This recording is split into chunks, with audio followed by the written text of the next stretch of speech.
রেস্টুরেন্টে যতবার মোমোস খেতে যাই আমার কাছে শান্তি লাগে না।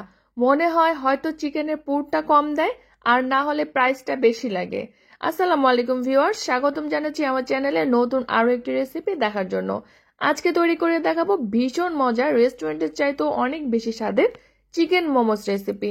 ঘরেই খুব সহজে পারফেক্ট এই চিকেন মোমোসটা কিভাবে তৈরি করতে পারবেন সেটি আজকে দেখাবো।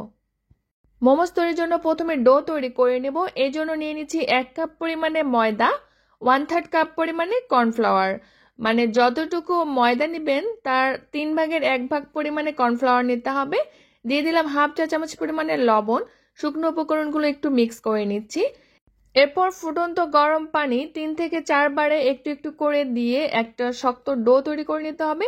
খুব বেশি নরম না, তুলনামূলক একটু শক্ত ডো তৈরি করতে হবে। আর এখানে কিন্তু ফুটন্ত গরম পানিটাই দিতে হবে, নর্মাল পানি দেওয়া যাবে না। প্রথমে একটু স্প্যাচুলার সাহায্যে নেড়ে চেড়ে নিচ্ছি, কারণ এই সময় কিন্তু ডোটা অনেক গরম থাকবে। যখন কিছুটা ঠান্ডা হয়ে আসবে এই পর্যায়ে হাতের সাহায্যে খুব ভালো মতো মথে নিব। মোমোস তৈরির জন্য ডোটা কিন্তু খুব বেশি নরম রাখা যাবে না, তুলনামূলক একটু শক্ত করতে হবে। এভাবে খুব ভালো মতো মথে নিয়ে ডোটাকে আমি ঢাকনা দিয়ে ঢেকে প্রায় 20 থেকে 30 মিনিটের জন্য রেস্টে রেখে দেব। এতে করে ডোটা কিন্তু আরো অনেকটা সেট হয়ে যাবে। এরপর আমি দুটো চিকেনের ব্রেস্ট নিয়েছি, আর চিকেনের ব্রেস্টগুলোকে আমি হাতের সাহায্যে কিমা করে নেব, মানে চাকু দিয়ে। এখানে কিন্তু ব্লেন্ড করা যাবে না, কারণ কিমাটা আমার একটু দানাদার লাগবে। ব্লেন্ডারে কিমা করলে কিমাটা একেবারে মিহি হয়ে যায়, আর মোমোসের জন্য কিমাটা আমার কিছুটা দানাদার লাগবে। এতে করে কিন্তু মোমোর আসল টেস্টটা পাওয়া যায়। ঠিক এমন একটু দানাদার থাকবে, এমনভাবে কিমা করে নিতে হবে। 2 থেকে 3টা কাঁচামরিচ অথবা আপনার স্বাদ মতো কাঁচামরিচ এখানে মাংসের কিমাটার সাথে কুচি করে নেবেন। এতে করে কিন্তু মাংসের টেস্টটা বেশি ভালো আসে। এভাবে করে কাঁচামরিচটা আমি মাংসের সাথে কিমা করে অন্য একটি পাত্রে নিয়ে নিচ্ছি। যে পরিমাণে আজকে মোমোস তৈরি করব এর জন্য কিন্তু আপনারা চাইলে একটি চিকেনের ব্রেস্ট নিতে পারেন। এরপরে দিয়ে দিচ্ছি 3 টেবিল চামচের মতো পেঁয়াজ কুচি, 3 টেবিল চামচ পেঁয়াজ পাতা কুচি, আর দিয়ে দিচ্ছি 1 টেবিল চামচ পরিমাণে ধনে পাতা কুচি, 1 টেবিল চামচ পরিমাণে লাইট সয়া সস, চাইলে কিন্তু ডার্ক সয়া সসটাও দিতে পারবেন।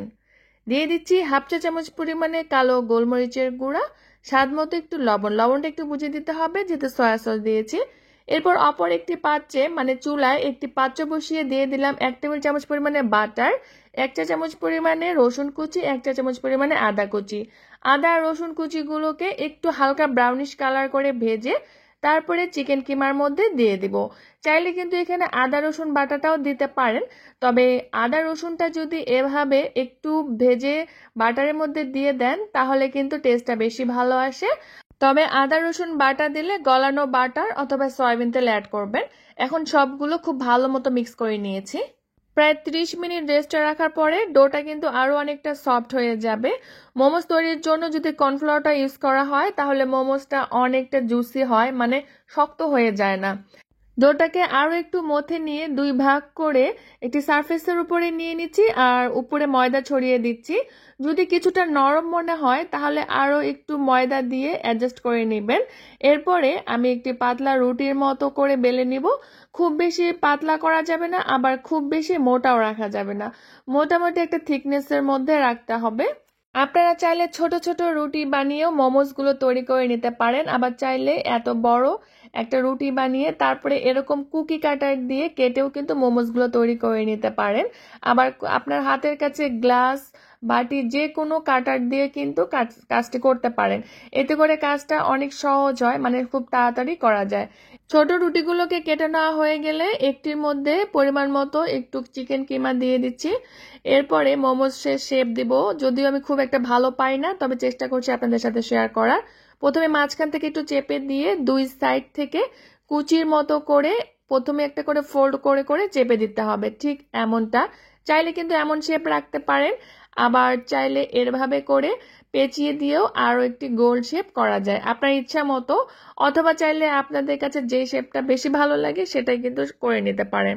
আপনাদের সুবিধার জন্য আমি আরো একটি মোমোস তৈরি করে দেখাচ্ছি। মাঝখানটা প্রেস করে 2 সাইডে কুচির মতো করে খুব ভালো মতো কিন্তু সিল করতে হবে যেন খুলে না যায়।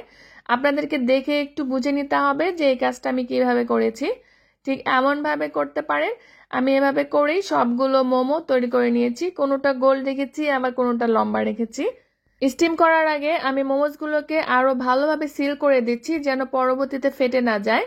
এজন্য আমি একটি স্টিমারে পানি ফুটতে দিয়েছিলাম, আর স্টিমারের উপরে আমি কিছুটা তেল ব্রাশ করে নিচ্ছি যেন মোমোসগুলো নিচে লেগে না যায়।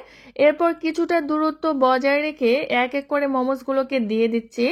একটু দূরত্ব বজায় রেখে দিবেন, কারণ মোমোসগুলো যখন স্টিম হয় তখন কিছুটা ফুলে যায়, যার জন্য কিন্তু একটার সাথে একটা লেগে যেতে পারে। এভাবে করে হাই হিটে আমি প্রায় 12 থেকে 14 মিনিটের জন্য মোমোসগুলোকে স্টিম করে নিয়েছি। দেখবেন যে উপরের কালারটা পুরোপুরি চেঞ্জ হয়ে যাবে।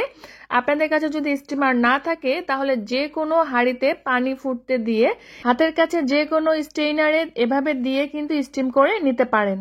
এরপরে আমি ডিপিং অয়েলটা তৈরি করব। এই জন্য দিয়ে দিচ্ছি 1 টেবিল চামচ পরিমাণে চিলি ফ্লেক্স, 1 চা চামচ বা স্বাদ মতো মরিচের গুঁড়া, 1 চা চামচ রসুন কুচি, আর দিয়ে দিচ্ছি 1 চা চামচ পরিমাণে সাদা তিল। এরপরে হাফ কাপ পরিমাণ সয়াবিন তেল খুব ভালো মতো ফুটিয়ে কিছুক্ষণের জন্য একটু ঠান্ডা করে তারপরে এই মশলার মধ্যে দিয়ে দিতে হবে। ফুটন্ত তেল কিন্তু এতে দিতে যাবেন না, না হলে চিলি ফ্লেক্সটা পুড়ে যেতে পারে, তাই কিছুটা ঠান্ডা করে দেওয়ার চেষ্টা করবেন। এরপর যখন তেলটা পুরোপুরি ঠান্ডা হয়ে যাবে দিয়ে দিচ্ছি 1 টেবিল চামচ পরিমাণে সয়া সস, স্বাদ মতো একটু লবণ আর চিনি। এরপরে দিয়ে দিচ্ছি 1 চা চামচ পরিমাণে টমেটো সস। আমি এখানে হাফ চা চামচ ভিনেগার দিয়েছিলাম, চাইলে লেবুর রসও দিতে পারেন। আমার ভিডিওটা স্কিপ হয়ে গিয়েছে। এখন সবকিছু মিক্স করে নিলেই কিন্তু ডিপিং অয়েলটা রেডি। ডিপিং অয়েলটা তৈরি করতে না চাইলে শুধু টমেটো কেচাপ দিয়েও কিন্তু মোমোসগুলোকে খেতে পারেন, খেতে ভালোই লাগে। আবার চাইলে ডিপিং অয়েলটা মোমোসের চারপাশে এভাবে স্প্রেড করে দিতে পারেন। এতে দেখতে যেমন অ্যাট্রাকটিভ লাগে, খেতেও কিন্তু ভীষণ মজার। ট্রাস্ট মি, এভাবে একবার ট্রাই করে দেখবেন বাসায়। আশা করছি আপনাদের কাছে অনেক বেশি ভালো লাগবে। আর আমি তো বলবো রেস্টুরেন্টের মোমোসের থেকে এই বাসায় তৈরি মোমোসটা কিন্তু অনেক বেশি টেস্টি হয়। আপনারা অবশ্যই ট্রাই করবেন আর আমাকে কমেন্ট করে জানাতে পারেন। দেখে নিশ্চয়ই বুঝতে পারছেন মোমোসটা ভেতর থেকে কতটা জুসি হয়েছে আর উপরে কিন্তু একদম সফট হয়েছে। ফিরে আসবো নতুন কোনো রেসিপির সাথে। সেই পর্যন্ত সবাই খুব বেশি ভালো থাকবেন, সুস্থ থাকবেন, আমার চ্যানেলেই সঙ্গেই থাকবেন। আল্লাহ হাফেজ।